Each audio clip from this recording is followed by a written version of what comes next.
Let's have a big round of applause, Steve Mazan.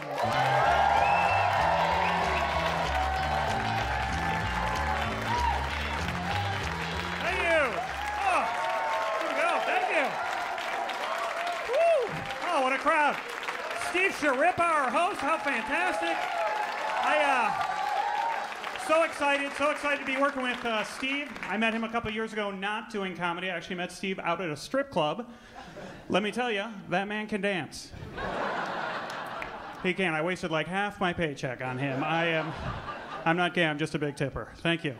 Thank you. Thanks for being friendly. Thanks for smiling. Thank you. I appreciate it. Have you noticed in general people are not as friendly as they used to be? Some people are afraid of people they haven't met. Let me give you an example of what I'm talking about. A couple years ago, I was out at a bar, met this woman. We talked all night, flirted a little bit. End of the night came. I was like, hey, can I give you a ride home? She was like, yeah, I don't know.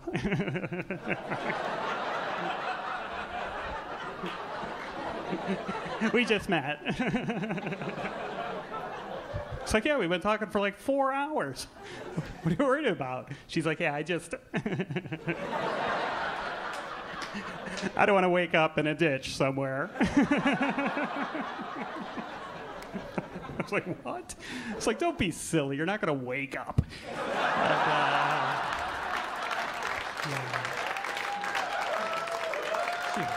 She thought it was funny as well. We've been married ever since, and it was a happy ending to that story. Wasn't that nice? Yeah. We just celebrated our anniversary. Let me tell you this. I think I love this woman more today than the day we got married. Yeah. God, she was a bitch that day. Oh, my God. Me. I do. All about her. It's not going that well. She came up last week. She's like, hey, I think we need to spice things up in the bedroom. I was like, what? She's like, maybe we could try some role-playing. I was like, huh? She's like, where we pretend we're with other people? Then I felt bad, because I've been doing that for a while. Always awkward when one person is further along in the relationship than the other, isn't it? Like, come on, catch up. We both love movies. We love them. We watch a lot, not at the theater, though. Watch a lot on Netflix. I travel a lot, so on the computer, that kind of thing. Last movie I saw in the theater was, I think it's been a couple of years, the last Toy Story movie. Has anyone seen the Toy Story movie? Okay, thank God some adults have seen this movie. Because when I saw it in the theater, it was just me and 497 children. It was a zoo in there. It was like that scene from Gremlins. Remember when the Gremlins go to the movie theater? The screen was ripped, popcorn's flying all over the place. It was after 9, so half of them were evil.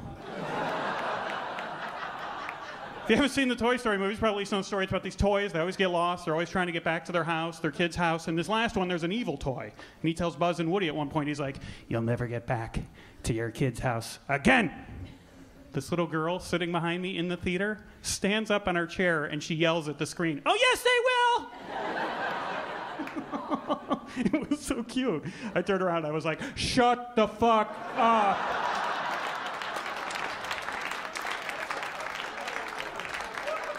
I did not pay $10 to listen to you talk through the whole goddamn movie. See those Raisinets? Stuff them in your little mouth. I do not want to hear another peep out. Do not look to him. No, he's not going to help. I'll take you both outside. Yeah, you and your little brother.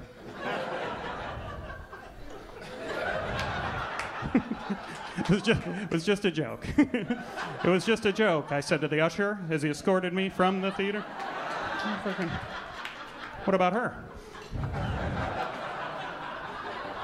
She started it. This is bullshit. I don't have kids myself. Who's got kids by applause? Kids? Sir, you got kids right there? Sir, you look like a young man. How old are you? Do you mind me asking? 26. 26? That's my sleep number. That's fantastic. Do you think times have changed since you were a kid? Do you think times have changed since you were a kid? Yes. Habla English? Yes, you read that part? Okay. Yeah, no, everyone says that. I know, you're on TV, you're a little nervous. People say that once they have kids. I don't even have kids, and I think they've changed. I'll give you an example why. When I was a kid, my dad used to take me to the bar with him. See, knowing laughter from half the audience, the other half is like, what the hell? That is totally inappropriate. And you're right, bad idea on my dad's part. But I'll tell you what, when I was a kid, I loved it. My dad would take me to the bar with him. The guys hanging out with him, they'd be totally cool to me. They'd pat me on the back. They'd flip me a quarter. Be like, here you go, kid, go play some pinball. pat me on the back. They give me a little wink. The wink made me feel like I was one of the guys, one of the men. Felt good about myself. I thought, wow, when I grow up, I want to be that kind of guy, you know? Wink at a kid and make him feel good about himself.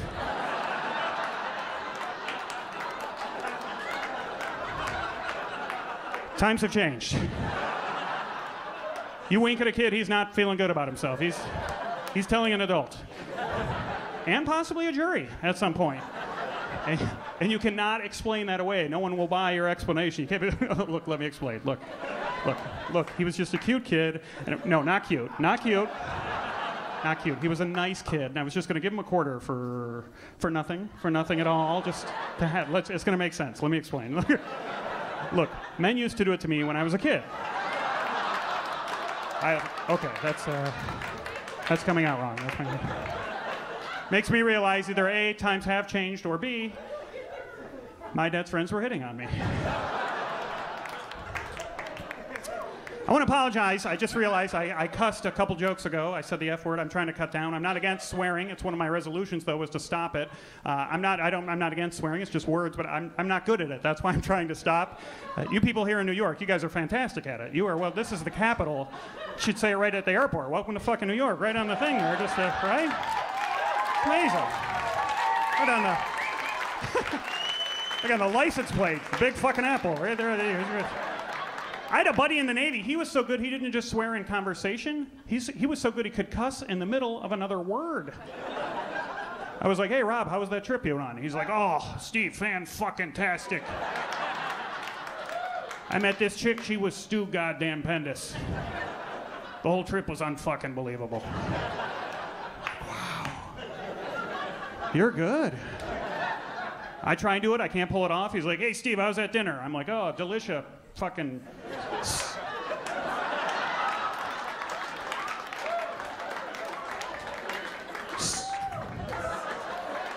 Some guy cussed at me on the way in tonight. I didn't even think about it. I was trying to park, and he was parking, and I thought he was pulling out. You know how you wait for someone? You see them pulling out, so you wait for their spot? And so I'm waiting, and it turns out he wasn't pulling out. He was just straightening his car, and it angered him that I didn't know the difference. It was the first time I had seen the back end of his car, and it looked like other cars look like when they come all the way out and then go to different places. Even now, you're only hearing my side of the story, but I'll bet later when he comes out, very similar to what it looks. But anyways, I'm waiting. He finally rolls down his window. He's like, I'm just straightening my car. And I was like, my bad, sorry. And he goes, yeah? Go fuck yourself. Okay. I didn't take it personally, though. It's just words. It doesn't mean anything. You know what I'm saying? Here's what I'm saying. Listen. We all masturbate. Right? That's a pleasure in life, right? That was one of the good things. No one forces you to do that. No one's like, get in there and masturbate.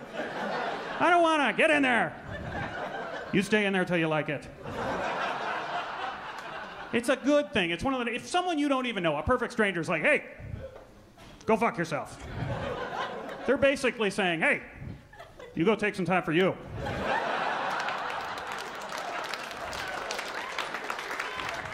You go treat yourself to something nice. You shouldn't get mad. You know, you should be like, oh, okay, I was gonna go later, but I'll go now. I'll go now, okay. Okay, you know what? You too, you go fuck yourself. I like you.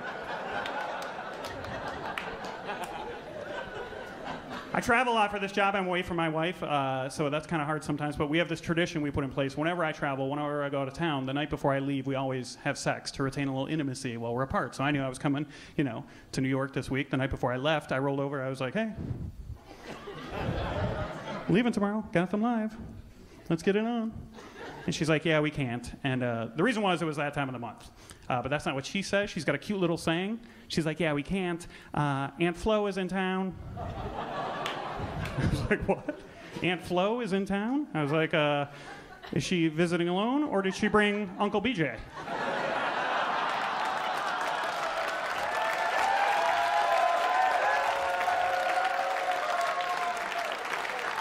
Turns out she was visiting alone, and I'm Steve Mazan. You guys are fantastic. Thanks so much. Thanks for coming. Thank you.